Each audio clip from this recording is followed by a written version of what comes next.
Hello students, सभी सी morning classes की तरफ से आप सभी को गुड मॉर्निंग। तो कैसे हैं आप सभी? मुझे उम्मीद है कि आप लोग भी बहुत अच्छे होंगे। देखिए, हम लोग जो बात करने वाले हैं वो डॉक्टर के.सी. सिन्हा से जो कि चैप्टर है वो हम लोग का है ऊंचाई एवं दूरी है। और इसमें से हम लोग बात कर थी इसके पहले वाले वीडियो में हम लोग क्वेश्चन नंबर 37-38 पर हल करते 37 नंबर क्वेश्चन को हल कर लिए थे। यदि आप लोग इसके पिछले वाले क्वेश्चन को नहीं देखे हैं तो प्लीज़ आप लोग प्ले लिस्ट से जा करके इसके पिछले वाले वीडियो को अच्छी तरह से देखें, समझें, ताकि जो आज हम लोग सोल्यूशन जो करेंगे, जो भी क्वेश्चन सॉल्व करेंगे, क्वेश्चन नंबर 38 सॉल्व करें या 39 सॉल्व करें, तो आप लोग के अच्छी तरह से समझ में आए। तो अब हम कोई देर ना करते हुए आते हैं अपने क्वेश्चन में, देखते हैं क्वेश्चन में क्या दिया है और किस प्रकार से हल करना है। देखिए, क्वेश्चन नंबर 38 में क्या दिया है कि एक 30 मीटर लंबी मूर्ति 15 मीटर ऊंचे स्तंभ पर खड़ी है। 30 मीटर की मूर्ति है जो 15 मीटर ऊंचे स्तंभ पर खड़ी है। अब क्या हो रहा है, मूर्ति द्वारा स्तंभ के आधार से क्या बोला है कि स्थित बिंदु पर निर्मित कोण का मान ज्ञात करना है। मूर्ति द्वारा स्तंभ के आधार से ज्ञात करना है। तो चलिए, इसके लिए पहले हम लोग एक स्तंभ बना लेते हैं। ये हम लोग का हो गया, स्तंभ हो गया ना। अब इसमें क्या बनाना है हम लोग का, ये स्तंभ तो हो गया हम लोग का। अब इस पर एक हम लोग को मूर्ति का निर्माण करना है। जैसे मान लीजिए यहाँ पे एक मूर्ति है, इतना लंबा एक क्या है, मूर्ति है। इतनी लंबा एक मूर्ति है, ठीक। कितना लंबा है, 30 मीटर लंबी है। 30 मीटर लंबी मूर्ति है, यहाँ से 30 मीटर है। ये 15 मीटर क्या है, स्तंभ है। ये क्या है, ये स्तंभ है। और ये क्या हम लोग का है, ये हम लोग का मूर्ति है। तो क्या बोला है कि मूर्ति द्वारा स्तंभ, ये मूर्ति के द्वारा जो स्तंभ है, स्तंभ का जो मूर्ति द्वारा स्तंभ के आधार से, यानी कि मूर्ति के आधार से, सॉरी यहाँ स्तंभ के आधार से, लेकिन इसमें कहने का अर्थ है यहाँ से कि मूर्ति के आधार से यहाँ बोलना चाहिए था। इसमें मूर्ति द्वारा स्तंभ के आधार से यहाँ पे होगा कितना बोल रहा है, सॉरी, मूर्ति द्वारा स्तंभ तो ये है, स्तंभ का आधार कौन है, नीचे होता है। तो स्तंभ के आधार से कितना बोल रहे हैं, 15√3, यानी कि दूरी पर, मान लीजिए हम लोग का यहाँ से यहाँ तक की दूरी कितना है, 15√3 है। मीटर की दूरी पर एक बिंदु है ना। स्थित बिंदु पर निर्मित कोण का मान ज्ञात करना है। किसके अपेक्षा में, तो स्तंभ के आधार से। तो स्तंभ से जब आधार चलेंगे तो यही हम लोग का फिगर होगा। तो इसमें दिया है, देखिए, मूर्ति की ऊंचाई से कोई ताल्लुक नहीं रख रहा है इसमें, क्योंकि स्तंभ के आधार से बोल रहा है मूर्ति की ऊंचाई इतना दूर है, मूर्ति से स्तंभ के आधार से इतना मीटर दूर है। तो इसी के बेसिस से होते हुए हम लोग का इस एंगल का मान ज्ञात करना है। किसका, इसका मान ज्ञात करते हैं। मान लेते इसको x डिग्री मान लेंगे और इसी का ज्ञात करना है। अगर यही बोलता है कि मूर्ति के द्वारा स्तंभ से होते हुए, मूर्ति के द्वारा मतलब कि मूर्ति के द्वारा स्तंभ के आधार से बोलता है कि मूर्ति का उन्नयन कोण ज्ञात करें, तो यहाँ पे हम लोग का ये होता, यहाँ से इसको बनाते हम लोग, इसको y डिग्री मान करके इसको बना लेते। तो हमें तो x डिग्री का मान ज्ञात करना है। तो चलिए हम लोग इसका नामकरण कर देते हैं। ये हो जाएगा, ये हम लोग हो जाएगा b, और ये हो जाएगा c, और ये हो जाएगा d। तो इसमें जो भी परिवर्तन किए हैं उस परिवर्तन को हम लोग एक व्याख्या के रूप में लिख लेते हैं। उसके बाद हम लोग इसको क्वेश्चन को सॉल्व कर लेते हैं। तो आप लिख देंगे सॉल्व में जो दिया है पहले वो लेते हैं। दिया है, क्या दिया है कि मूर्ति की ऊंचाई दिया है, मूर्ति की ऊंचाई कितना दिया है, 30 मीटर दिया है। फिर क्या दिया है कि स्तंभ की ऊंचाई,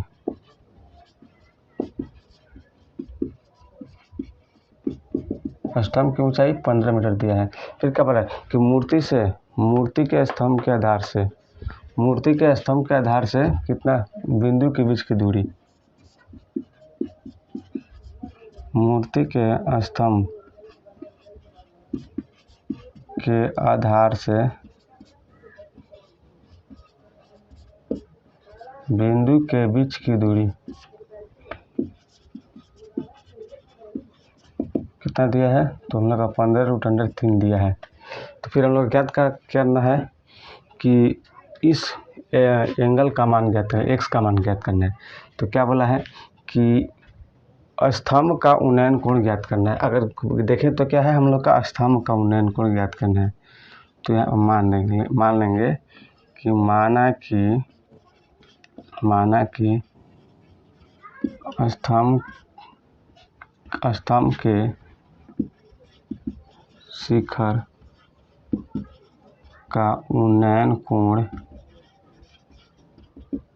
x डिग्री मान लेते हैं। तब यहाँ से लेंगे हम लोग क्या है, ये लंब है और ये आधार है और ये कर्ण हो जाएगा। तो कर्ण का नहीं दिया है तो हम लोग इसको नहीं लिखेंगे, लंब आधार के बेसिस से हम लोग इसको हल कर लेंगे। तो लंब आधार के फॉर्मूला में कौन कौन होता है, तो एक tan होता है और एक cot होता है। तो हम लोग tan का यूज करके बना लेते हैं। तो tan x डिग्री बराबर कितना हो जाएगा, हम लोग का होता है लंब बटे में आधार। तो लंब का मान क्या दिया हम लोग का BC है, बटे में क्या है AB है। तो यहाँ tan x डिग्री बराबर लंब का मान कितना दिया है 15, बट ये दिया है कितना 30, ये कितना दिया 15√3 दिया है। तो tan x डिग्री बराबर कितना हो जाएगा, 15 से 15 कट जाएगा, 1/√3 दिया है। देखिए इधर इस लेफ्ट वाले पार्ट में क्या है tan है, तो राइट वाला पार्ट में भी tan के फार्मूला का खोज करना है इसमें। तो tan कितना का मान 1/√3 होता है, तो tan 30 का मान होता है। तो इसलिए हम लोग यहाँ पे लिख दें tan x डिग्री जो का त्यो हो जाएगा, यहाँ पे क्या लिखेंगे, तो tan 30 डिग्री का मान लिख देंगे। तो tan से tan हम लोग का हट जाएगा तो कितना हो जाएगा, x डिग्री बराबर कितना हो जाएगा 30 डिग्री हम लोग का इसका राइट आंसर हो जाएगा। अब देखिए अगर हम लोग चाहें तो इसको अगर मान लीजिए एग्जाम्पल के तौर पे एक मान लीजिए कि अगर बोलता y डिग्री का एंगल ज्ञात करना है, तो यानी कि मूर्ति के शिखर से उन्नयन कोण का ज्ञात करना, मूर्ति के स्तंभ एवं मूर्ति के क्या बोला है शिखर से उन्नयन कोण ज्ञात करना हो, तब क्या बोलेगा, यानी कि यहाँ पर बोल देता क्वेश्चन कि मूर्ति के शिखर का उन्नयन कोण ज्ञात करें, उन्नयन कोण ज्ञात करें। तब इस केस में क्या करते हैं हम लोग, तो यहाँ पे भी हम लोग tan का यूज लेते हैं। tan यहाँ पर मान लेंगे, चाहे मान लीजिए माना कि उन्नयन कोण, माना कि क्या लिखेंगे यहाँ पे, मूर्ति का उन्नयन कोण, मूर्ति का उन्नयन कोण कितना मान लेते हैं, y डिग्री मान लेंगे। तब यहाँ से हम इसको भी लेकर चलेंगे, tan y डिग्री बराबर कितना हो जाएगा, लंब बटे में आधार हो जाएगा, लंब बटे में आधार। तो यहाँ पर हो जाएगा tan y डिग्री बराबर कितना, लंब का मान क्या है, तो हम लोग हो जाएगा BD बटे में AB हो जाएगा। तो यहाँ पर हो जाएगा tan y डिग्री बराबर BD दो भागों में टूटा हुआ है, BC प्लस CD में हो जाएगा। तो यहाँ हो जाएगा BC प्लस में CD हो जाएगा और ये हो जाएगा हम लोग का AB हो जाएगा। तो यहाँ पर देखिए tan y बराबर कितना हो जाएगा, ये है 15 प्लस में ये है 30, बटे में कितना हो जाएगा, इसका मान दिया है 15√3 दिया है, सॉरी। तो ये हो जाएगा tan y डिग्री बराबर कितना हो जाएगा, 15 30 45, बटे में कितना हो जाएगा, √3 यानी कि 15 3 45 हो जाएगा। तो यहाँ पर हम लोग क्या हो जाएगा, tan y डिग्री बराबर कितना हो जाएगा, तो देखिए ये तो हो जाएगा हम लोग का 3 है बटे √3 है। अब चूँकि 3 को हम लोग खंड करेंगे, 3 का जो मान हो जाएगा 3, तो √3 गुने √3 भी लिख सकते हैं कि √3 से गुना करेंगे क्या हो जाएगा, 3 हो जाएगा। क्यों कर रहे हैं, क्योंकि हर में √3 है और हर में √3 को अधिकतर नहीं रखा जाता है। तो इसलिए हम क्या करेंगे, यहाँ पे tan y बराबर y डिग्री बराबर कितना रख देंगे, यहाँ पे √3 इंटू √3 कर देंगे, बटे में √3 हो जाएगा, √3 से √3 कट जाएगा तो क्या हो जाएगा, tan y बराबर कितना हो जाएगा, √3 हो जाएगा। अब देखिए इधर tan के पद में है तो इधर भी tan का पद में देखना होगा कि tan कितना का मान √3 होता है। तो यहाँ पर लिख देंगे tan y डिग्री बराबर कितना हो जाएगा, tan 60 डिग्री। तो इसलिए tan से tan हम लोग का कट जाएगा, हट जाएगा। तो यहाँ पर हो जाएगा y डिग्री बराबर कितना हो जाएगा, 60 डिग्री हो जाएगा। तो इसलिए यहाँ पे देख लीजिए कितना है, यहाँ पे आ गया हम लोग का, यहाँ पे आया था हम लोग का 30 डिग्री और जो ये एंगल है वो कितना डिग्री हो जाएगा, 60 डिग्री का हो जाएगा। तो यदि आप लोग को अच्छी तरह से समझ में आ गया हो तो आप लोग इसे अपने नोटबुक में अच्छी तरह से नोट कीजिए और समझिए। हालांकि ये क्वेश्चन का पार्ट नहीं है, ये तो दिए है एक एग्जाम्पल के तौर पर हमने आपको समझा दिए हैं। तो आप लोग इसे चाहे तो अपने नोटबुक में अच्छी तरह से इसको भी नोट कर लीजिए, ताकि इस प्रकार से कोई भी क्वेश्चन हो तो आप लोग सॉल्व कर सकते हैं। तो चलिए स्टूडेंट, हम लोग आ गए हैं क्वेश्चन नंबर 39 में। 39 नंबर को देखते हैं कैसे और किस प्रकार से हल किया जाता है। तो देखिए क्वेश्चन को हम लोग देख लेते हैं एक बार, कैसे किस प्रकार से हल किया जाता है। देखिए क्वेश्चन बोला क्या है क्वेश्चन नंबर 39 में कि एक सीढ़ी एक भवन से लगी है, एक सीढ़ी एक भवन से लगी है और सीढ़ी के शिखर का उन्नयन कोण कितना दिया है, 60 डिग्री दिया है। और क्या बोला है, सीढ़ी को पलटकर गली के दूसरे तरफ भवन से लगा दिया जाता है। इस स्थिति में सीढ़ी के शिखर का उन्नयन कोण ज्ञात करें। सीढ़ी के शिखर का उन्नयन कोण कितना हो जाता है, 45 डिग्री हो जाता है। तो यदि सीढ़ी की लंबाई 26 मीटर हो तो गली की चौड़ाई ज्ञात करना है। देखिए, तो हम लोग क्या कहें, वीडियो को लॉन्ग ना करने के लिए हम लोग एक पहले से ही एक फॉर्मेट हम लोग तैयार कर दिए हैं। क्या बना है, तो एक भवन बना है और दूसरे भवन बना है, मतलब कि 2 भवन की बात कर रहे हैं। पहले भवन पर सीढ़ी पहले से लगा रहता है। देखिए, मान लीजिए ये हम लोग मान लेते हैं पहला भवन, ये हो जाएगा हम लोग का पहला भवन। इसको मान लेते हैं हम लोग को आज क्या, तो दूसरा भवन मान लेते हैं, दूसरा भवन मान लेते हैं इसको। तो देखिए क्या बोला है कि एक सीढ़ी एक भवन से लगी है। मान लीजिए एक सीढ़ी जो है हम लोग की क्या है, तो एक भवन से लगी है। इस प्रकार से हम लोग की एक भवन से लगी हुई है। सीढ़ी जो हम लोग की है क्या है, तो एक भवन से इस प्रकार से हम लोग को लगी हुई है। सीढ़ी का थोड़ा फॉर्मेट तैयार कर लेते हैं। ये सीढ़ी इस प्रकार से हम लोग क्या करते हैं, सीढ़ी का निर्माण कर लेते हैं। तो हम लोग का सीढ़ी का निर्माण लगभग हो गया। तो यहाँ से मान लीजिए कि सीढ़ी का यहाँ से पाद बिंदु है। तो क्या बोला है कि एक जो सीढ़ी है एक भवन से लगी हुई है। अब जिसमें सीढ़ी क्या बोला है, सीढ़ी के शिखर का उन्नयन कोण, सीढ़ी के शिखर का उन्नयन कोण, जो सीढ़ी है उसके जो शिखर का यहाँ से उन्नयन कोण बन रहा है। उन्नयन कोण तो नीचे बनता है, तो सीढ़ी के उन्नयन कोण कितना डिग्री बन रहा है, सीढ़ी का शिखर का उन्नयन कोण कितना 60 डिग्री होता है। तो 60 डिग्री यहाँ पर हो जाएगा। फिर क्या बोला है कि सीढ़ी को पलटकर गली के दूसरे भवन से लगा दिया जाता है। अब इसी सीढ़ी को क्या करते हैं, पलट करके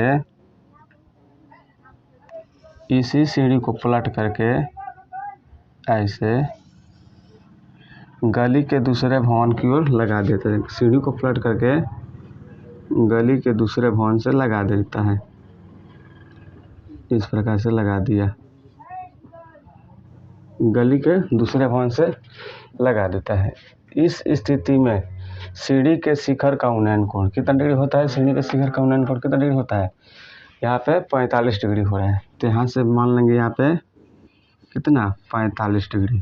ठीक, तब क्या बोला है कि यदि सीढ़ी की लंबाई 26 मीटर हो, यानी कि सीढ़ी की लंबाई कितना 26 मीटर, इस तरफ भी 26 हो जाएगा और इस तरह से भी 26 मीटर हो जाएगा। तो सीढ़ी की लंबाई 26 मीटर हो तो गली की चौड़ाई ज्ञात करना है। यानी कि मान लीजिए इस तरह से हम लोग का क्या है, रोड है, तो इस रोड की चौड़ाई ज्ञात करना है। यानी कि यहाँ से इस बिंदु के बीच की दूरी को ज्ञात करना है। यही ना हम लोग को छूटा हुआ है। इसके पीछे तो दीवार है और इधर भी दीवार है, घर बना हुआ है, तो बचा हुआ गली हम लोग का इतना ही दूरी रहेगा। तो इसलिए हम लोग क्या मानते हैं, इसको x मीटर मान लेते हैं। तो क्या मानेंगे, इसको x मीटर मान लेंगे। अब क्या बोला है, इसको तो x मीटर मान लिए। अब जो सीढ़ी रखा हुआ है तो इसको क्या करेंगे कि इसके और इसके बीच की दूरी, जो सीढ़ी का पाद बिंदु है और पहला भवन जो इसका बोलेंगे पहले भवन का जो मध्य बिंदु थी, इसका जो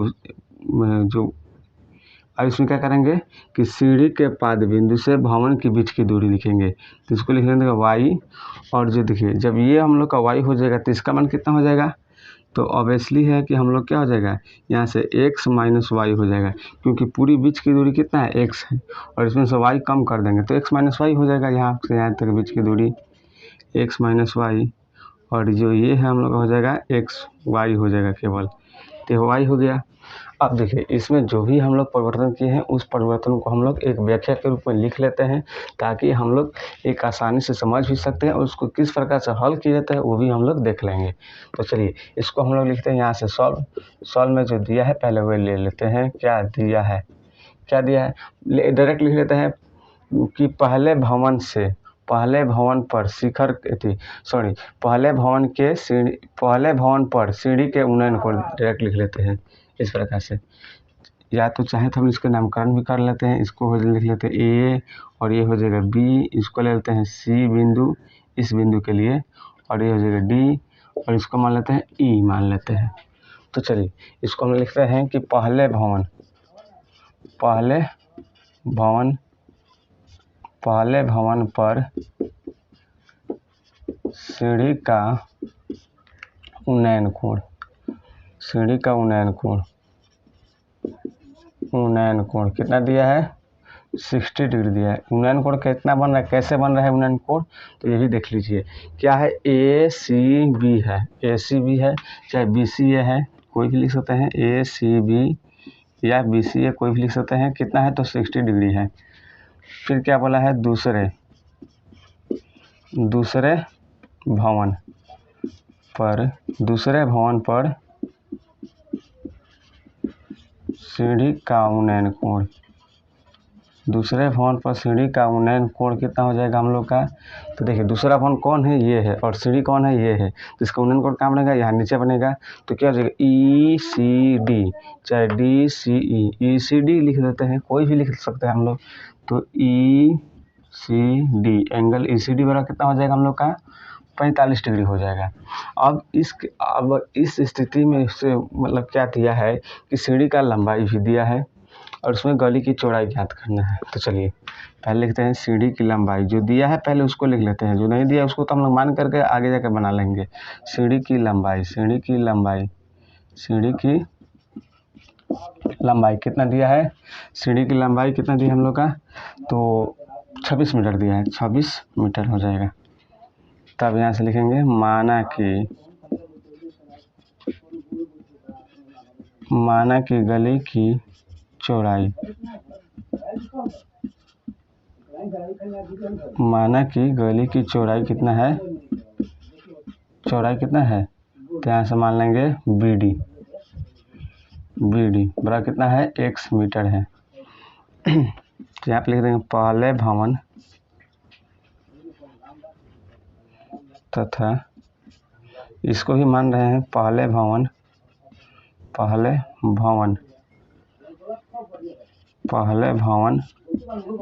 तथा सीढ़ी, पहले भवन से सीढ़ी के पाद बिंदु, पहले भवन तथा सीढ़ी के पाद बिंदु से बीच की दूरी, पाद बिंदु के बीच की दूरी कितना माने हैं y मान लेते हैं।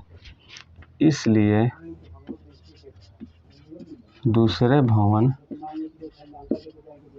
तथा सीढ़ी के पाद बिंदु के बीच की दूरी कितना हो जाएगा, तो x माइनस वाई। यहाँ से मान लेंगे कि दूसरा भवन है और उसके सीढ़ी के पाद बिंदु से x माइनस वाई हो जाएगा। अब देखिए हम लोग तक क्वेश्चन सॉल्व हो गया, इसी तरह से देख लेंगे। तो ये हम लोग का लिखेंगे। तब देखिए ये क्या है, एक लगा से देखें तो ये 90 डिग्री है और 90 डिग्री के सामने वाली भुजा क्या कहलाती है हम लोग की, कर्ण कहलाती है। तो इधर से भी देखें तो ये भी हम लोग का क्या है, कर्ण ही है। तो इधर से भी कर्ण है और इधर से भी कर्ण है, और इसका आधार का मान हम लोग निकालना है, इस आधार का और इस आधार का मान निकालना है। तो आधार कर्ण के बेसिस हम लोग का क्या फार्मूला होता है तो एक होता है कॉस और दूसरा का होता है सेक। तो कॉस और सेक का फार्मूला, कॉस और सेक में से कोई एक फार्मूला को रख के इसको हल कर लेंगे। तो हम लोग लिखते हैं कॉस थीटा बड़ा कितना हो जाएगा हम लोग का, आधार बटे में कर्ण, कॉस आधार बटे कर्ण होता है। आधार क्या दिया हम लोग का, पहले लिख लेते हैं त्रिभुज से, जब निर्माण किए हैं तो त्रिभुज से ही लिख लेते हैं। त्रिभुज क्या है, ये त्रिभुज के रूप है ABC से, यहाँ पे लिख लेंगे त्रिभुज ABC से कॉस थीटा बराबर कितना हो जाएगा, आधार बटे में क्या हो जाएगा, कर्ण हो जाएगा। आधार का मान क्या है हम लोग का BC है, कर्ण का मान क्या है हम लोग का AC है, AC हो जाएगा। क्या हो जाएगा, कॉस थीटा का मान कितना दिया है 60 डिग्री दिया है, कॉस थीटा का मान 60 डिग्री दिया है। तो यहाँ पे कितना हो जाएगा, BC का मान कितना दिया है y और इसी का मान कितना दिया है 26। तो हो जाएगा y बटे में 26। कॉस 60 का मान कितना होता है 1/2। तो कितना हो जाएगा y बराबर y बटे 26। तो y का मान कितना हो जाएगा हम लोग का 26/2, इसलिए y बराबर कितना हो जाएगा 13 दूना का 26, 13 मीटर हो जाएगा y का मान। अब लिखेंगे तथा दूसरे भवन से, यानी कि त्रिभुज क्या हो जाएगा ECD से,